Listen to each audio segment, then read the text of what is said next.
Continue with chapter Goodwill. In this video, we are going to discuss another method of average profit, that is weighted average profit. So let us start with question number 15.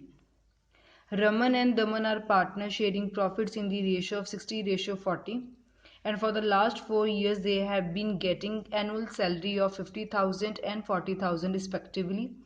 The annual amount has been shown on the net profit before charging salaries 2018, 2019 and 2020. On 1st April 2020, Genu is admitted to partnership for 1/4 share in profit without any salary. Goodwill is to be valued at 4-year purchase of weighted average profit of last 3 years after partner's salary. Profit to be weighted 1:2:3. The greatest weight will be given to the last year. Calculate the value of goodwill. सबसे पहले आपको बोला गया है कि रमन और दमन दो partner हैं, उनकी प्रॉफिट शेयरिंग रेशियो है 60:3. उन दोनों की साल की सैलरी है 50,000 और 40,000. जो आपको ये प्रॉफिट्स गिवन है ये विदाउट चार्जिंग सैलरी, मतलब इन प्रॉफिट में सैलरी का खर्चा माइनस नहीं किया गया. फिर 1 अप्रैल में उन्होंने कहा कि हमने जीनू कंपनी में लेकर आना है 1/4 शेयर देके. आपको गुडविल कैलकुलेट करने के लिए कहा गया है पिछले 3 सालों का एवरेज वेटेड एवरेज प्रॉफिट लेकर after partner salary. After partner salary का मतलब आपको इस प्रॉफिट में से पार्टनर की सैलरी को क्या करना पड़ेगा, माइनस.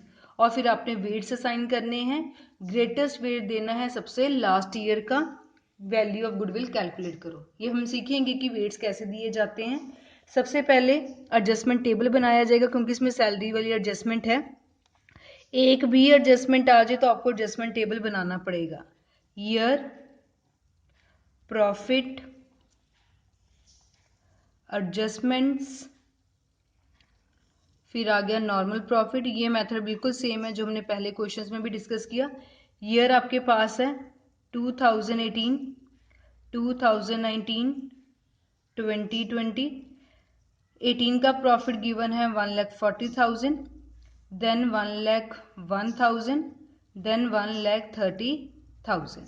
अब बोला गया था कि दोनों की सैलरी है, एक की है 50,000, एक की है 40,000. तो सैलरी का टोटल कितनी आ गई, 90,000.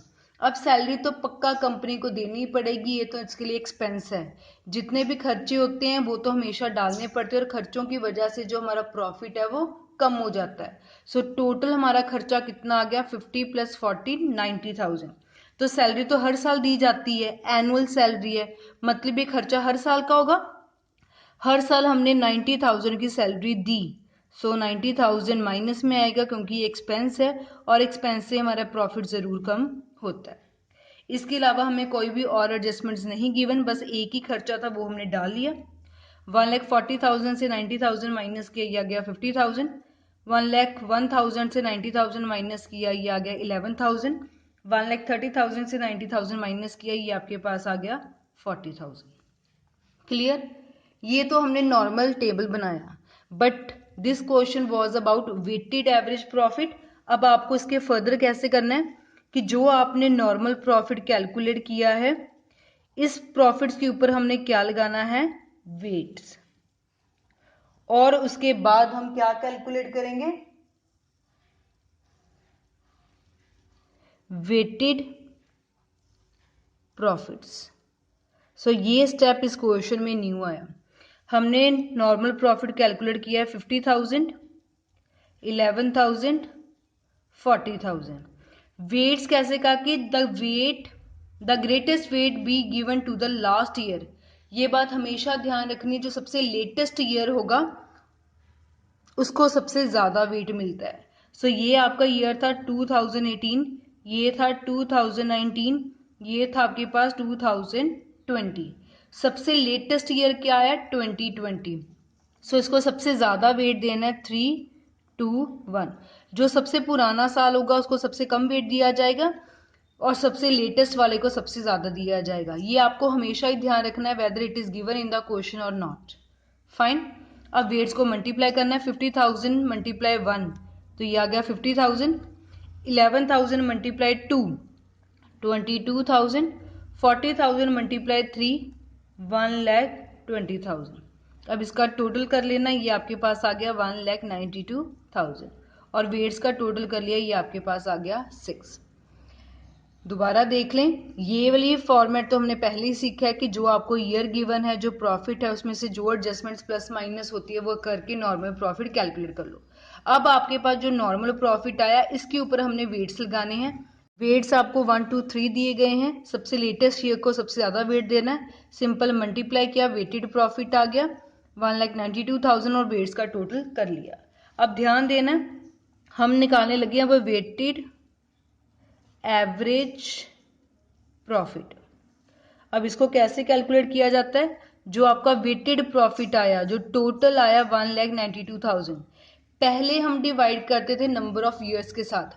अब हमने नंबर ऑफ ईयर्स के साथ नहीं करना क्योंकि अब हमारे पास वेट्स आ गए। वेट्स का टोटल कितना बन रहा है 6, तो इससे हम किससे डिवाइड करेंगे, टोटल वेट से।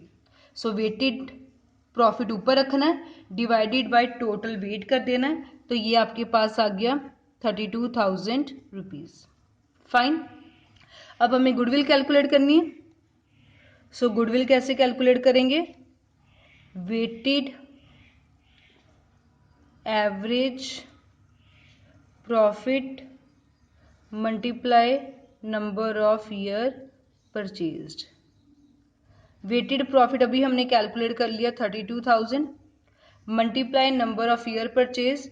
तो नंबर ऑफ ईयर परचेज आपको क्वेश्चन में बोला गया है goodwill is to be valued at 4 year purchase. 4 year purchase की गुडविल आपको कैलकुलेट करनी है, तो इसको किससे मल्टीप्लाई कर देंगे, 4 के साथ। तो गुडविल आपके पास आ जाएगी 1,28,000 rupees. So this is the final answer. बस इसमें आपके पास न्यू टॉपिक आया वेट्स वाला, तो वेट्स हमने मल्टीप्लाई कर लिए और नीचे हमेशा वेट से ही डिवाइड करना है। क्लियर है? So this was about question number 15th of chapter goodwill.